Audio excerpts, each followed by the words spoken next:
just a couple of games here where the rhythm's kind of been found, but do you feel like now that you have the whole team kind of together and you're able to stack these wins against these top teams, that the team's kind of unlocking something, figuring it out together? Yeah, I wouldn't say a rhythm. I mean, those are two very different games. I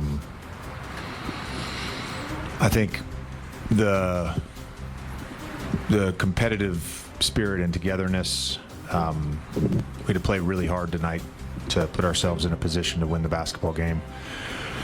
We set a season high for catch and shoot threes with 29. A lot of those were uncontested. We were 2 for 16 on uncontested threes in the first half.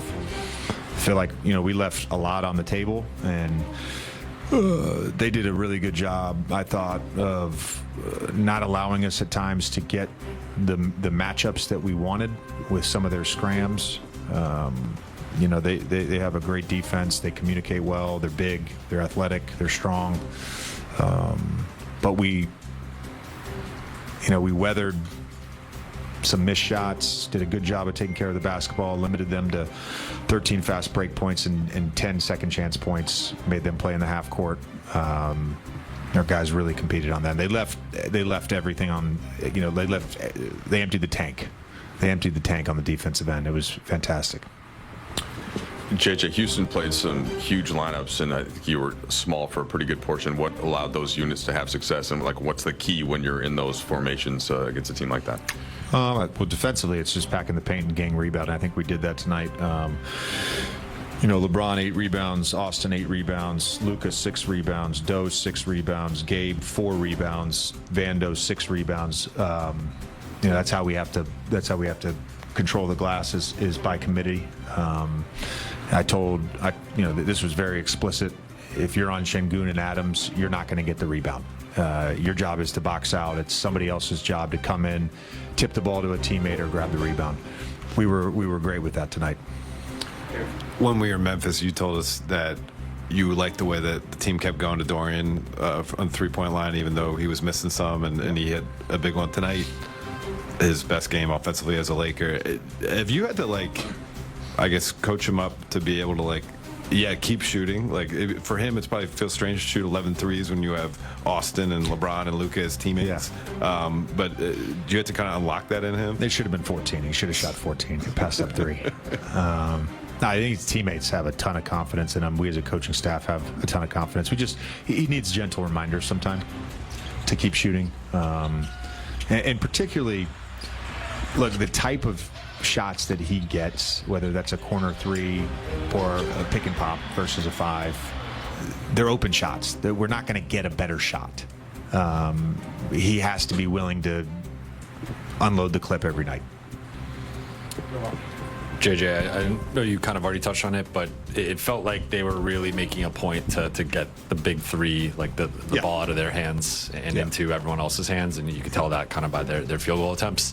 How did you feel like you guys handled that, and is this kind of like a reference point for the playoffs when you're playing teams that are probably going to try and do the same thing? Yeah, I think, Houston, they have the personnel to do that. Our 3 guys that are our primary creators and shot takers, I thought just did a good job of being patient and taking what was there. And if they wanted the ball to find Gabe and Dorian, I think those guys responded well. They shot 12 for 24 from 3. Again, it's just the willingness to take shots. And it wasn't just the 2 of them. Rui missed 5 threes that were open. We generated good stuff. It was very obvious that they were trying to take away Jackson's roles. They were loading to Bron. They were loading to AR. They were trying to not allow us to score in the paint. And then with their 5s, they never went to a switch, never to a red. So it was just all pick and pop. And again, we want those guys taking their shots if they're there. All right, Laker insider Mike Bresnahan here for Brez's three-point play. 3 things that you are looking forward to in this game. Earlier, we showed you the standings, but you're going to take it a little deeper. Yeah, we're going to the tiebreakers, Guy. It's going to be kind of a consistent theme throughout these final 13 days of the season. Can't believe we're under 2 weeks. But indeed, the Lakers, good job the other night, beating Memphis. So they clinched the head-to-head tiebreaker there and picked up a game on them in the standings. That's why the Lakers are a game up in fourth right now. This is really interesting here. Okay, another possibility tonight. Houston's one of the few teams that has right now the tiebreaker with the Lakers. They've only played once. It was a couple months ago, right after the first of the year. They played today, and they play again in about 10, 11 days. So Lakers could pick up some ground there. It starts with a win tonight. Just in case they manage to get up to that second place area. Houston's got a few games on them right now in the standings. It seems like every game has some tiebreaker ramifications. The Warriors, you see them there. Lakers play them here on Thursday.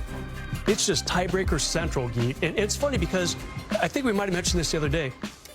Lately, in the last few years, it seems like the Lakers haven't had a much of the lion's share of tiebreakers. This year, they have almost all of them, except against Houston. So tonight could be a good step. Win here, you're tied 1-1 head-to-head, and hopefully beat them in about a week and a half, go up 2-1. It's a nice little thing to have in your back pocket. Yeah. Brez, the Lakers have been playing with a lot of smaller lineups without a traditional center when Jackson Hayes is on the bench. Yeah, well, that could be an issue tonight. Portland, a very good rebounding team. They're really ahead of schedule if you think about it. This team missed the playoffs last year. Way missed everything. Did I say Rockets? Rockets is what I meant. Yeah. At any rate, they're way ahead of schedule. They were 11th last year in the West, and now they're sitting in second. They really are hammering people on the boards. They lead the league in offensive rebounds. They have a ton of wings. You know, it's an enviable collection of wings. You got Amen Thompson, Jabari Smith, of course, our friend Dylan Brooks. Yep. Good to have a villain on your team. They now have a 22-year-old center, Şengün, who was an all-star for the first time. And then Steven Adams backing him up. Steven Adams backing him up. Cannot forget the guard, Fred VanVleet. He's a champion a few years ago in Toronto. Good team. This is a formidable team. Oh, yeah, and they won by 39 last night in Phoenix. All right, Brez, it's been all chalk if you're watching March Madness, all 4 #1 seeds into the Final Four. What's interesting about tonight's game? I'll tell you what, Lakers are favored. Okay. It's been kind of bouncing back forth between 3.5 and 4.5 points. Currently, it's 3.5, as you see. Come down a little bit from earlier today. I kind of liked the rebounding. Luka and LeBron both tied at 7.5 each. Like you said, Lakers don't always have a big center. They'll be right around 8. Yeah, so they'll be around 8. It's funny that it's not a center who's picked to lead them in rebounding. And Jalen Green, another one of these gifted young players. I didn't even mention him a few minutes ago. He is expected to be the highest scorer for Houston at 21.5 points. At any rate, Keith, should be a fun game tonight. And Lakers, fun one. Yeah, maybe the spread's a little bit more in their favor because Houston just did play in Phoenix last night. But we won by 39. You get the rest. A lot of people know. I think everyone's been looking forward to it as well because the last time they played it was with a little different Laker team, and Houston was up on them huge. Lakers kind of came back, so it's the first time seeing them. You know, both teams at full strength. Yeah, should be a lot of fun. It's gonna be fun. All right, Let's go. Good job, Brez. Straight ahead on Access. JJ Redick has quickly bonded with his new hometown. We'll show you what he's doing to rebuild part of LA that were devastated by the fires.